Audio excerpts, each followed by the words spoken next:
President Bush, right after 9/11, created what was called a stalker team.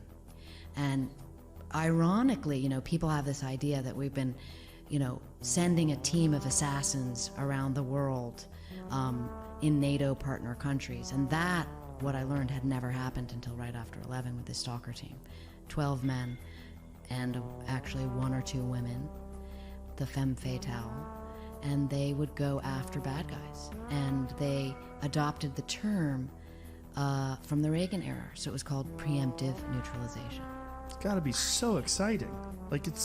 I would take that over a cubicle every day of the week. I really would. But you might get killed. I might die in that damn cubicle too. I think it's why so many of these operators stay in it long term. Oh yeah, right? Did you ever see the television show, the Showtime show? What the hell's it called? The Homeland. You ever watch that? Yes. Well, that's like the whole premise. Like, she's completely addicted to being in that world. Adrenaline. I mean, that's what that is. Imagine jumping Excitement. out of an aircraft, landing in, behind enemy lines, and then your work begins. And then you have to get out. That's why surprise, kill, vanish. I mean, you got to surprise your way in, kill them, and then get out.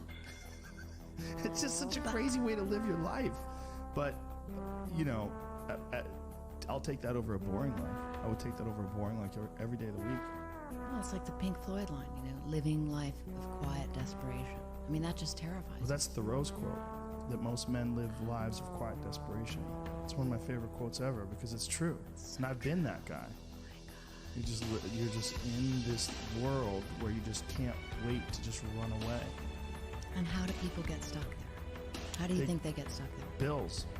Bills, like financial bills? Mm-hmm. Yeah, bills and commitment. You have an apartment you have to pay for. You have a car you leased. You have a wife that you have to feed. You have a child you have to raise. You have your mortgage. You have your this. You have your that, and that's where it all comes from. Where do you think opportunity plays into that? Well, the opportunity takes place usually when you're young and you don't have any responsibility. That's when you have your options. Well, your options are severely limited the more you gather responsibilities. Like, if I had to, as a 51-year-old father of 3, married man, pays taxes, has a house and a mortgage and a business and all that jazz, if I had to quit everything now and struggle the way I struggled as a stand-up comedian, it would never work. But the only way I could be this person now is if I took that chance when I was 21, when I was dead broke and had my cars repossessed and all that stuff. That's the only way you ever get where you want to go. You have to take a path that's dangerous, and most people want to take the safe path.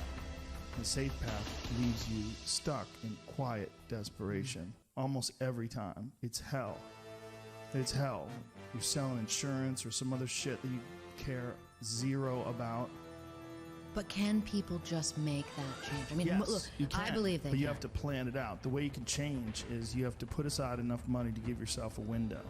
And then you have to have a plan. And you have to spend all your waking hours outside of whatever shit job you do planning your escape. And you have to come to the realization very clearly that you fucked up and you got yourself stuck. So whatever you're doing, you have to do it like your life depends on it. And whether it is you're trying to be an author and if you're gonna try to be an author and you're working 8 hours a day plus commuting plus family responsibilities or whatever else you have, whatever time that you have to attack like you're trying to save the world. You're trying to save your life. You don't want to drown. That 1.5 hours a day that you have to write, god damn, you better be caffeinated and motivated. You gotta go. You gotta get after it. And you gotta have discipline. Most people don't have those things. Most people don't understand what it's like to really go for something. And to know that the consequences of not doing that are horrific.